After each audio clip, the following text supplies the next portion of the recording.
Ei pessoal, tudo bem com vocês?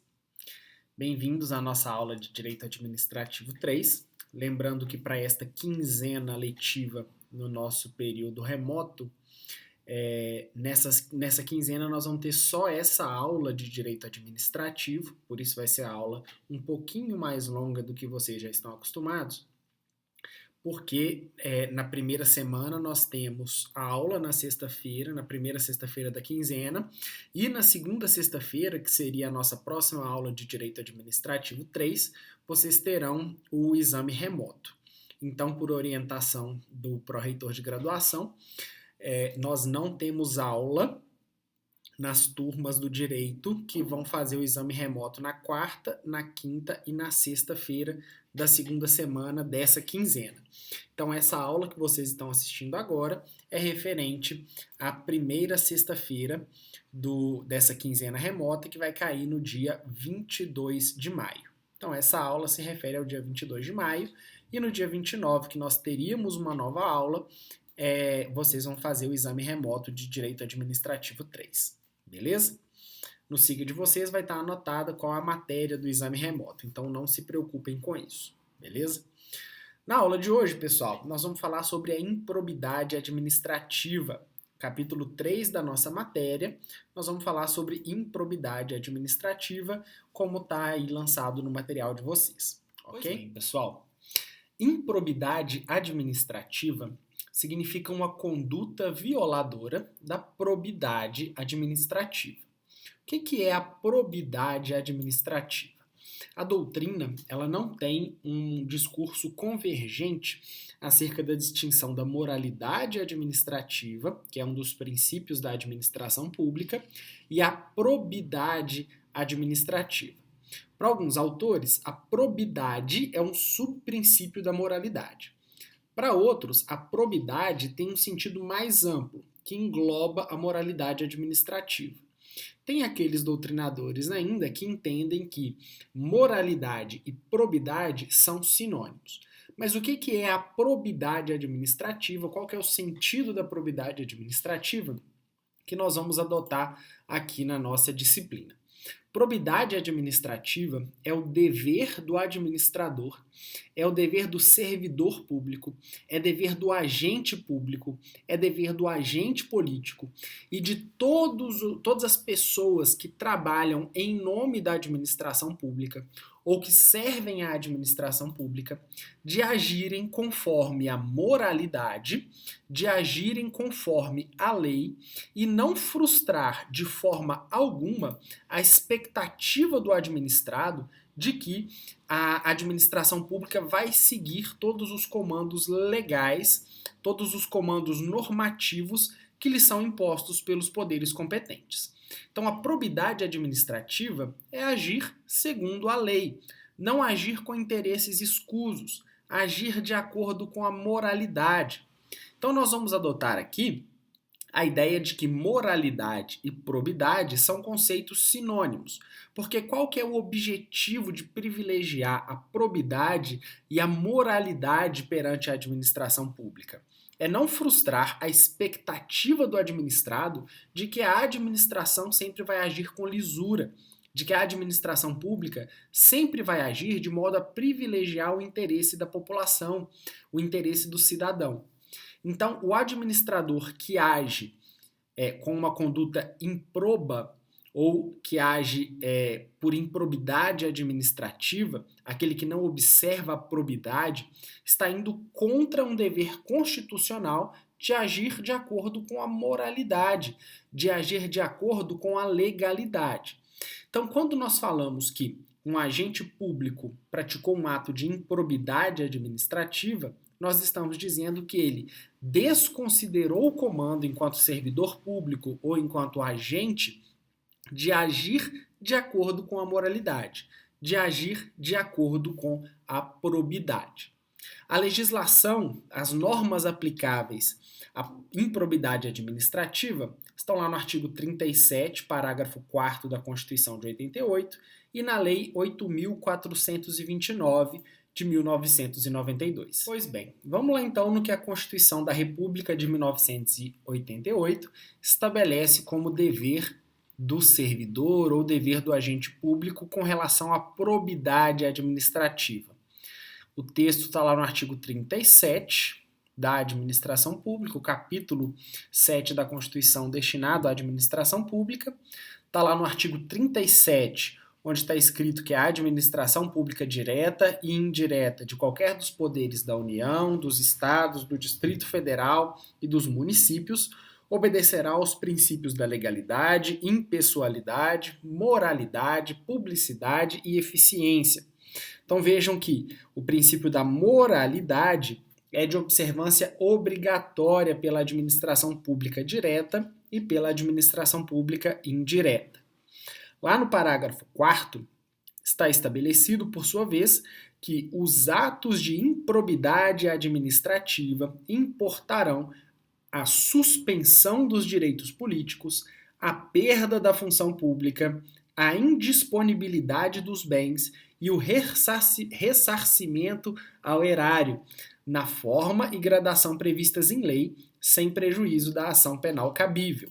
Então percebam que a responsabilização administrativa do servidor ou do agente político, como a gente vai ver daqui a pouco, que pratica um ato de improbidade administrativa, além da responsabilização civil, através da ação civil pública por ato de improbidade administrativa, que nós também vamos estudar, é cabível também a penalidade criminal, através do ajuizamento de uma ação penal pelo titular da ação penal, que seria o Ministério Público, ok?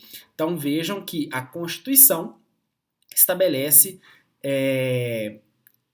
a regra de suspensão dos direitos políticos, perda da função pública, indisponibilidade de bens e ressarcimento ao erário como punição para aquele agente político, aquele servidor público que incorre em um ato de improbidade administrativa.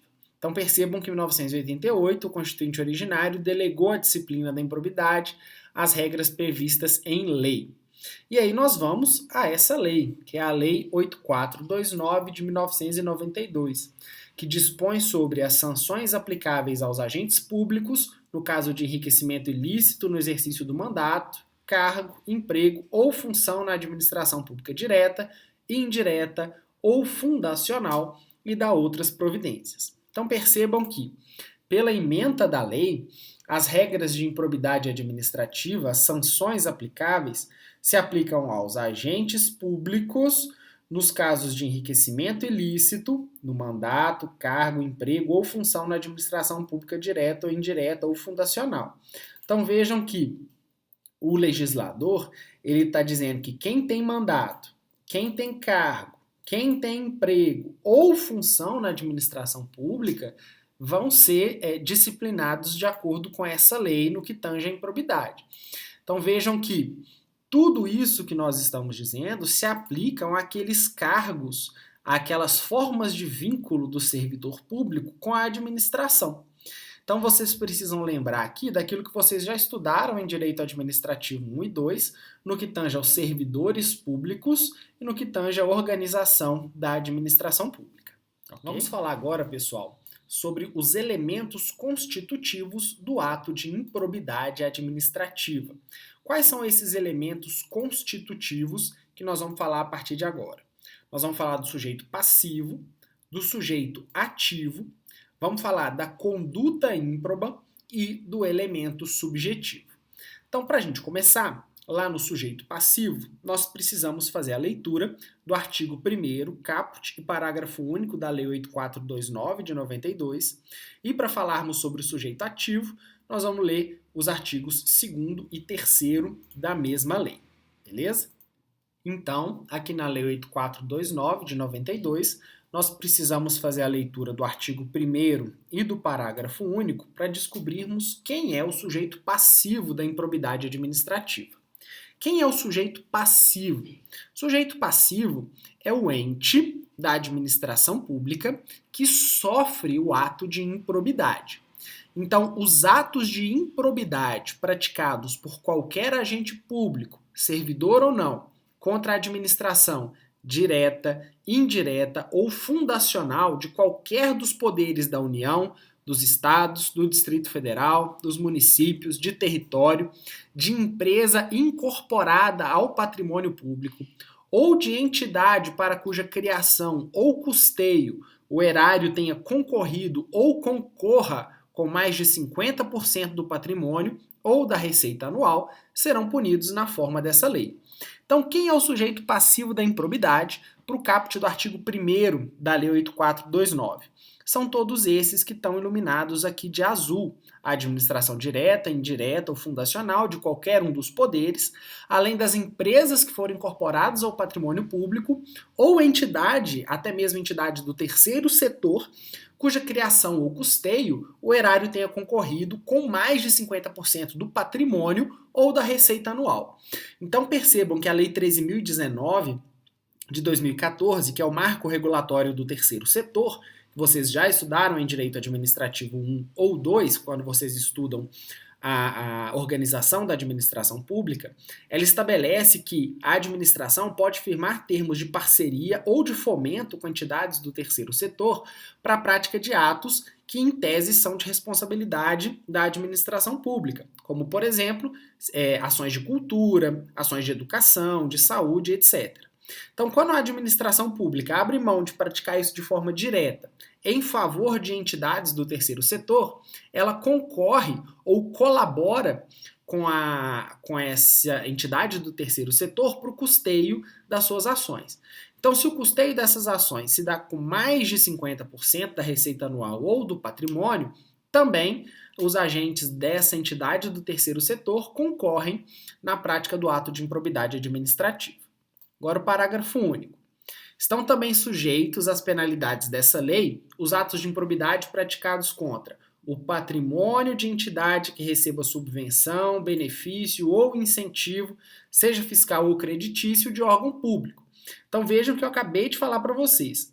Além da entidade que recebe o custeio por parte da administração, também a entidade que recebe subvenção, benefício ou incentivo, seja fiscal ou creditício, os agentes dessas entidades também se submetem às regras de improbidade administrativa. Então percebam que não só a administração direta, indireta ou fundacional, mas também as entidades do terceiro setor e as empresas incorporadas ao patrimônio público são sujeitos passivos da improbidade administrativa. Veja, não estou dizendo que são sujeitos passivos em eventual processo judicial. Eu estou falando da improbidade, estou falando do ato, ok? Além disso, aquelas entidades para cuja criação ou custeio o erário tenha concorrido ou concorra com menos de 50% do patrimônio ou da receita, limitando-se nesses casos a sanção patrimonial à repercussão do ilícito sobre a contribuição dos cofres públicos. Então, no caso de entidades em que a administração concorra com menos de 50% do patrimônio ou da receita anual, a sanção patrimonial decorrente da improbidade administrativa só vai recair sobre a contribuição dos cofres públicos para a constituição financeira dessas entidades. Então, a sanção patrimonial só repercute no ato ilícito sobre a contribuição dos cofres públicos, e não com a manipulação dos valores que são arrecadados pelas entidades de outra forma, ok? Então, esses, pessoal, são os sujeitos passivos da improbidade administrativa. Os que estão aqui no artigo 1º e os que estão no parágrafo único da Lei 8429. Agora vamos falar um pouco sobre os sujeitos ativos da improbidade administrativa. Sujeitos ativos são aqueles que praticam os atos de improbidade. São aqueles que diretamente empreendem esforços, e aí nós vamos estudar isso no elemento subjetivo, para a prática do ato ímprobo.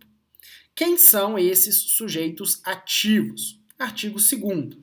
Reputa-se agente público, para efeitos dessa lei, todo aquele que exerce, ainda que transitoriamente ou sem remuneração, seja por eleição, nomeação, designação, contratação ou qualquer outra forma de investidura ou vínculo, mandato, cargo, emprego ou função nas entidades mencionadas no artigo anterior. Então, todas as autoridades, todos os gestores da administração pública ou das entidades que são chamados de agentes públicos podem ser sujeitos ativos da improbidade administrativa. O artigo 3º ainda estabelece que as disposições dessa lei são aplicáveis, no que couber, àquele que, mesmo não sendo agente público, induza ou concorra para a prática do ato de improbidade ou dele se beneficie sob qualquer forma direta ou indireta.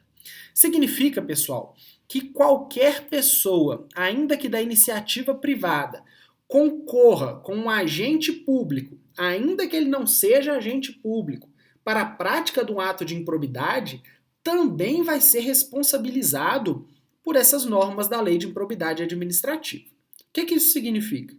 Suponhamos que o presidente de uma determinada empresa, que contrata com o poder público, concorra com um agente público para a prática do ato de improbidade. Então não é só o agente público que vai responder pelo ato de improbidade administrativa, mas também o presidente dessa empresa ou essa empresa vai responder pela prática do ato de improbidade se ele se beneficiar de forma direta ou indireta. Então não é só o agente público que pode ser sujeito ativo da improbidade administrativa, mas também o particular que concorre com o agente público para a prática do ato de improbidade. É importante mencionar ainda, pessoal, que durante um certo período de tempo, os réus em ações de improbidade administrativa que eram titulares de cargos eletivos, como prefeitos, como governadores, e até mesmo aqueles secretários ou ministros de Estado, argumentavam que não se submetiam às regras da Lei de Improbidade Administrativa porque eles não eram agentes públicos, mas sim agentes políticos, aqueles agentes transitórios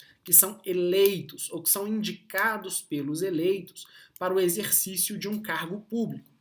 Percebam então que quando a lei de improbidade diz agente público, ela não menciona expressamente os agentes políticos. Quando vocês estudaram servidores públicos, vocês estudaram essa distinção entre agente público e agente político. Então, durante um tempo, isso foi argumentado pelos réus e foi levado à discussão nos tribunais sobre a aplicação ou não da lei de improbidade administrativa aos agentes políticos. Só que isso hoje não se discute mais, porque os tribunais, o STF, melhor dizendo, já pacificou que a lei de improbidade administrativa se aplica aos agentes políticos, porque os agentes políticos são aqueles que o artigo 2º se refere, que são eleitos para o exercício de algum cargo ou de uma função pública. Então percebam que hoje não se admite mais essa discussão, mas até há pouco tempo não era claro na jurisprudência a indicação de que os agentes políticos também responderiam por improbidade administrativa. Vou mostrar isso para vocês num julgado. Eu separei aqui para vocês um julgado que foi apreciado pelo Supremo Tribunal Federal a partir de uma petição de um partido político, e aí em matéria de direito eleitoral, a respeito da aplicação das normas da Lei de Improbidade Administrativa aos agentes políticos. Então vejamos. Os agentes políticos, com exceção do presidente da República, encontram-se sujeitos ao duplo regime sancionatório, de modo que se submetem tanto à responsabilização civil pelos atos de improbidade administrativa. Então vejam, eles respondem pelos atos de improbidade administrativa, de acordo com a Lei 8429, quanto à responsabilização político-administrativa por crimes de responsabilidade. Quais são esses crimes de responsabilidade? Vocês estudam isso lá em direito constitucional. Um exemplo, o presidente Dilma foi julgada por crime de responsabilidade no ano de 2016 e todos vocês acompanharam isso. E o que eles argumentavam ainda? Que o foro por prerrogativa de função que a Constituição prevê para alguns cargos também se aplicaria à lei de improbidade administrativa e não só à responsabilização político-administrativa. Mas o STF também decidiu que o foro especial por prerrogativa de função em relação às infrações penais comuns não é extensível às ações de improbidade administrativa. Então, se um agente político pratica um ato de improbidade administrativa, vai ser competente para processar e julgar o juízo de primeira instância, o juízo de primeira instância que vai apreciar o ato de improbidade administrativa praticado por agente político. Já os crimes de responsabilização político-administrativa, eles são processados e julgados de acordo com as regras de prerrogativa de foro. Então, não confunda a responsabilização por improbidade administrativa com a responsabilização político-administrativa dos crimes de responsabilidade. Na improbidade administrativa, não tem foro por prerrogativa de função, então prefeito, governador, eles vão responder perante o foro respectivo de primeira instância, enquanto o presidente da República, por exemplo, ele não responde pela improbidade administrativa na primeira instância, mas vai responder no Supremo Tribunal Federal.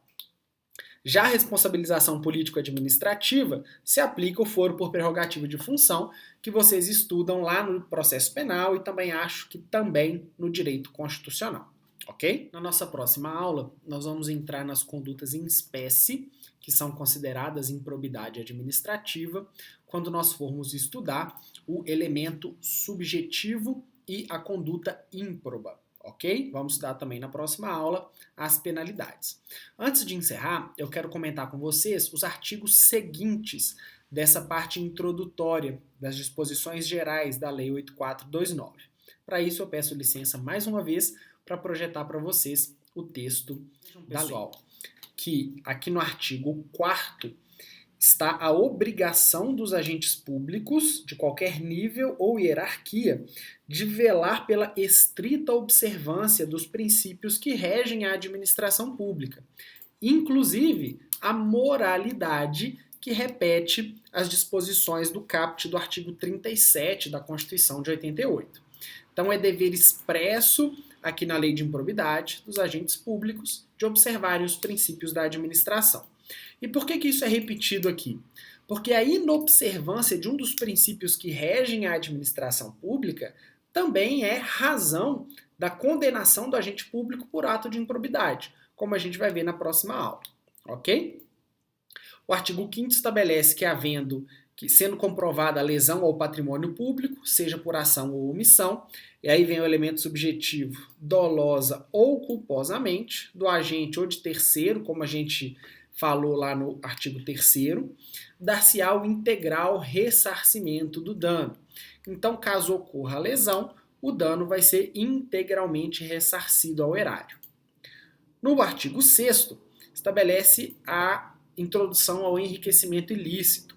Caso ocorra o enriquecimento ilícito por prática de ato de improbidade administrativa, o agente público ou o terceiro também vão perder os valores que foram acrescidos ao seu patrimônio. No artigo 7º, nós estamos falando de lesão ao patrimônio ou enriquecimento ilícito.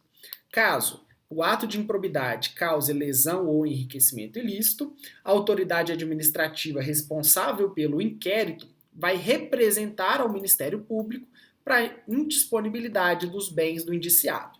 Vocês lembram que nós estudamos o processo administrativo há algumas aulas e existe essa possibilidade de a administração pública perceber a prática de algum ato de improbidade, instaurar um inquérito administrativo para apreciação desses fatos, uma sindicância para apreciação desses fatos, e quando a autoridade percebe que há indícios da ocorrência de um ato de improbidade ainda em sede de inquérito, a autoridade competente deve representar ao Ministério Público para que o Ministério Público peça em juízo a indisponibilidade dos bens do indiciado.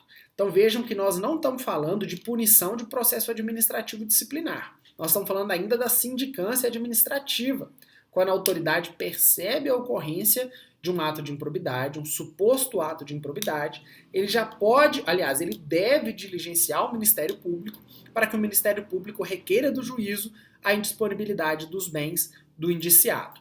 Ainda não houve qualquer punição administrativa, apenas a percepção por um inquérito, por uma sindicância, de que pode ter havido um ato de improbidade. O parágrafo único estabelece, contanto, que essa indisponibilidade vai recair sobre os bens que assegurem o integral ressarcimento do dano ou sobre o acréscimo patrimonial resultante do enriquecimento ilícito. Então, essa indisponibilidade dos bens vai recair sobre os bens que ele possui para ressarcimento de um dano ou sobre os valores que ele acresceu ao seu patrimônio a partir do enriquecimento ilícito. E agora, no artigo 8º, uma regra sucessória. O sucessor do agente público ou do terceiro que cause lesão ao patrimônio ou que se enriqueça ilicitamente estará sujeito às cominações da lei de improbidade até o limite do valor da herança. Então, os sucessores continuam responsáveis pelo ressarcimento ao erário, no caso de enriquecimento ilícito ou de lesão ao patrimônio, até o limite do valor da herança. Ok? Então é isso, pessoal. Na próxima aula, nós vamos falar sobre os atos de improbidade previstos do artigo 9º até o artigo 12º da Lei 8429. Vamos falar sobre a ação civil pública de titularidade do Ministério Público e vamos falar também sobre as penas cíveis que são aplicadas, penas cíveis e administrativas que são aplicadas aos agentes públicos que praticam ato de improbidade administrativa. Ok? Espero que tenham gostado. Até a próxima aula.